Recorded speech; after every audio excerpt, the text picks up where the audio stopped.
What if I told you that 99% of your stress, anxiety, and frustration could disappear in the next 24 hours? What if the ancient Romans had a mental framework so powerful that it could transform your entire life perspective?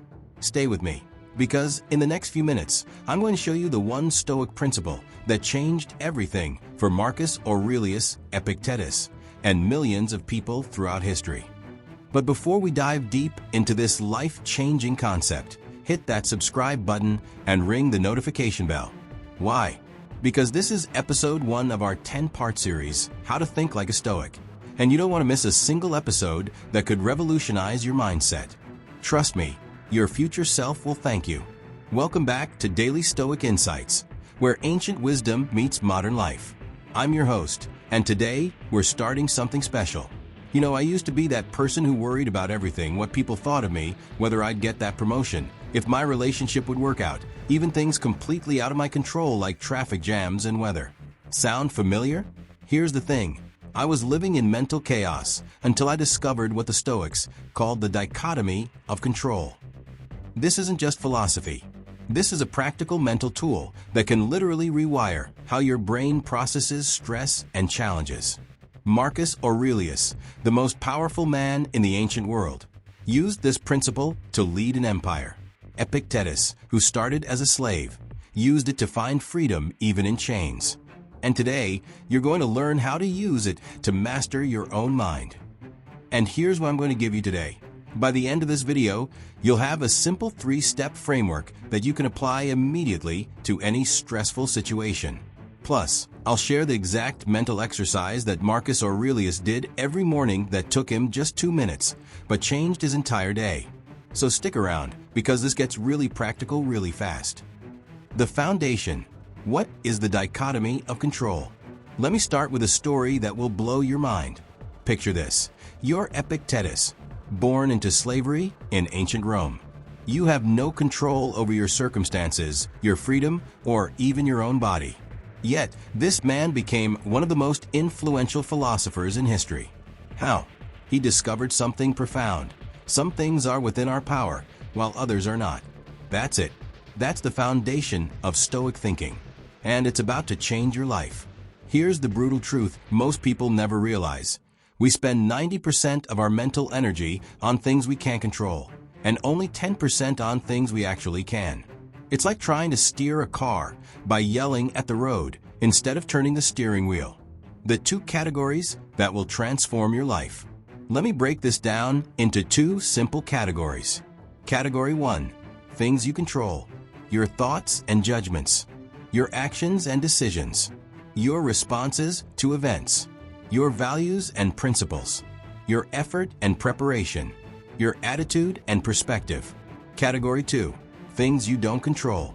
Other people's actions and opinions. Past events and future outcomes. Natural disasters and accidents. Your reputation and how others perceive you. The results of your efforts. Death, aging, and illness. Now, here's where it gets interesting. Most people have this completely backwards. They stress about their reputation, but don't work on their character. They worry about outcomes, but don't focus on their effort. They try to control others, but neglect their own responses.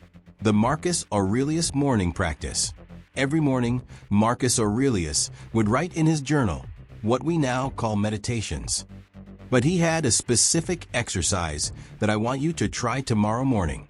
He would write, "Today I will meet interference, ingratitude, insolence, disloyalty, ill will, and selfishness."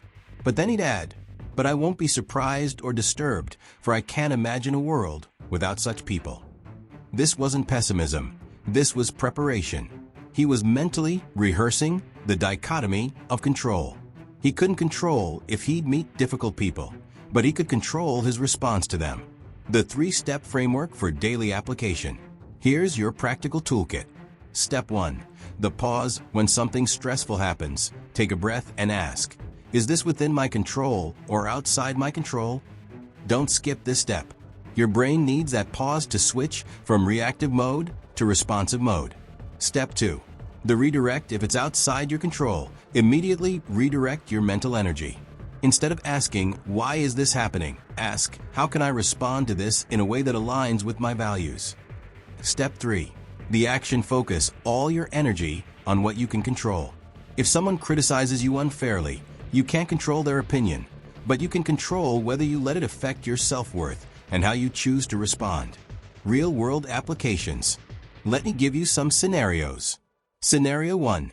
Job interview you can't control. Whether you get the job, the interviewer's mood, other candidates you can control.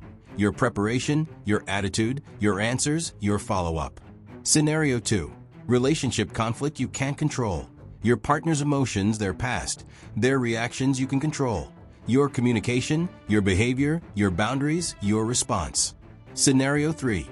Traffic jam you can't control. The traffic, other drivers, road conditions you can control. Your route planning, your reaction, how you use the time, your stress level. Now, I know what you're thinking. This sounds simple, but how do I actually make this automatic? Great question. That's exactly what I'm about to show you. Plus, I promised you that 2-minute morning exercise from Marcus Aurelius, and I'm going to give you the exact words he used. Keep watching, because this is where theory becomes transformation. Making it automatic. The Stoic mental training. The Stoics understood something that modern neuroscience has confirmed. Our brains are plastic. We can literally rewire our thought patterns through consistent practice. Here's how. The evening reflection practice. Every night before bed, spend 5 minutes reviewing your day through the lens of the dichotomy of control. Ask yourself, what did I worry about today that was outside my control? How much mental energy did I waste on those things? What opportunities did I miss to focus on what I could control? How can I do better tomorrow? This isn't about self-judgment, it's about awareness. You can't change what you don't notice. The Stoic reframe technique. When something bad happens, immediately practice this reframe. Instead of, "This shouldn't be happening to me," think, "This is happening. How can I respond with virtue?" Instead of, "Why do people act this way?" think, "People act according to their own understanding. I can only control my response." Instead of, "I need this outcome to be happy," think, "I prefer this outcome, but my peace doesn't depend on it." The power of preferred indifference. Here's an advanced Stoic concept that will blow your mind. The Stoics called external things preferred indifference. This means you can have preferences. You'd prefer health over sickness, success over failure, but you don't attach your inner peace to getting those preferences. This is revolutionary because it allows you to care deeply about outcomes while remaining emotionally resilient when things don't go your way. Common mistakes and how to avoid them. Mistake 1. Thinking this means becoming emotionless. Truth. Stoics feel emotions deeply, but don't let emotions control their decisions. Mistake 2. Using this as an excuse for inaction. Truth. Focusing on what you control often requires more action, not less. Mistake 3. Trying to control everything at once. Truth. Start small. Pick one area of your life and practice there first. The compound effect of Stoic thinking. Here's what happens when you consistently apply the dichotomy of control. Week 1. You notice how much mental energy you waste on uncontrollables. Week 2. You start catching yourself in the moment and redirecting. Week 3. Your stress levels noticeably decrease. Week 4. People start commenting on how calm and centered you seem. Month 2. You realize you're handling challenges that used to overwhelm you. Month 3. This becomes your natural way of thinking. Advanced applications for modern life. Social media and digital overwhelm you can't control. The algorithm, other people's posts, news cycles you can control. Your consumption habits, your responses, your digital boundaries. Career and professional growth you can't control. Company politics, economic conditions. Your boss's decisions you can control. Your skills, your effort, your professional relationships, your attitude. Health and aging you can't control. Genetics, accidents, aging process you can control. Your habits, your medical compliance, your lifestyle choices, your response to health challenges. All right, we're getting to the most powerful part now. I'm about to share with you the exact 2-minute morning practice that Marcus Aurelius used, word for word. Plus, I have a special challenge for you that will help you implement everything we've covered today. And at the very end, I'm going to give you a sneak peek of what's coming in episode 2. It's going to be mind-blowing. The Marcus Aurelius 2-minute morning practice. Here are the exact words Marcus Aurelius wrote in his Meditations, translated for modern use. When you wake up in the morning, tell yourself, "The people I deal with today will be meddling, ungrateful, arrogant, dishonest, jealous, and surly. They are like this because they can't tell good from evil. But I have seen the beauty of good and the ugliness of evil, and have recognized that the wrongdoer has a nature related to my own, not of the same blood or birth, but the same mind, and possessing a share of the divine. And so none of them can hurt me." Now adapt this to your life. Today, I may encounter difficult people, unexpected challenges, and things that don't go according to plan. This is normal and expected.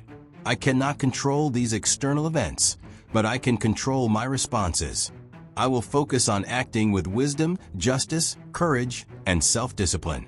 My peace and happiness come from within, not from external circumstances. Set a timer for 2 minutes and reflect on this every morning for the next week. Your 7-day Dichotomy of Control challenge. Here's your homework. Day 1. Write down 10 things you worried about yesterday. Categorize them as control or no control. Day 2. Practice the pause technique. Every time you feel stressed, stop and ask, control or no control? Day 3. Do the Marcus Aurelius morning practice. Day 4. Practice the evening reflection. Review your day through the Stoic lens. Day 5. Choose one relationship where you've been trying to control the other person. Practice focusing only on your own behavior. Day 6. Apply this to a work situation that's been stressing you. Day 7. Reflect on how your stress levels and mental clarity have changed. The transformation promise. If you consistently apply what you've learned today for just 1 week, here's what you can expect. Immediate reduction in anxiety about things outside your control. Increased focus and energy for things that actually matter. Better relationships because you stop trying to control others. Greater resilience when facing challenges.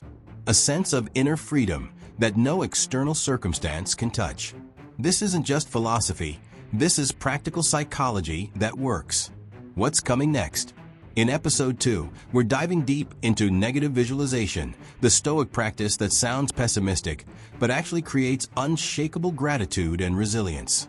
I'll show you how spending just 5 minutes a day imagining loss can make you appreciate what you have like never before. It's counterintuitive, it's powerful, and it's going to change how you see everything in your life. Before you go, I need 3 things from you, and here's why each one matters. First, smash that like button. I know everyone says this, but here's the truth.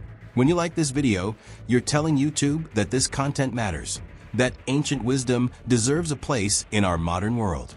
You're helping this message reach someone who desperately needs to hear it today. Second, I want you to comment below with this exact phrase: I choose to control what I can control. When you write those words, you're making a commitment to yourself. You're declaring your intention to think like a Stoic. And I read every single comment.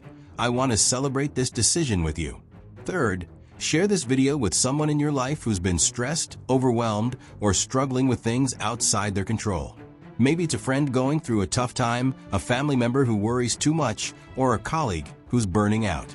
You could literally change their life by sharing this message.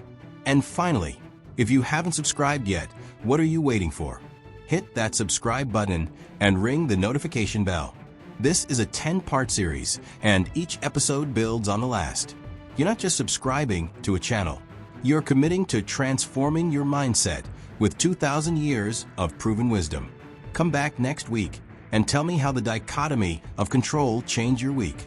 I want to hear your stories, your breakthroughs, and yes, even your struggles. We're building a community of modern Stoics here, and your journey matters. Remember, you can't control what happens to you, but you can always control what happens in you. That's your power, that's your freedom, and that's your path to a life of unshakable peace. I'll see you in the next episode. Until then, think like a Stoic.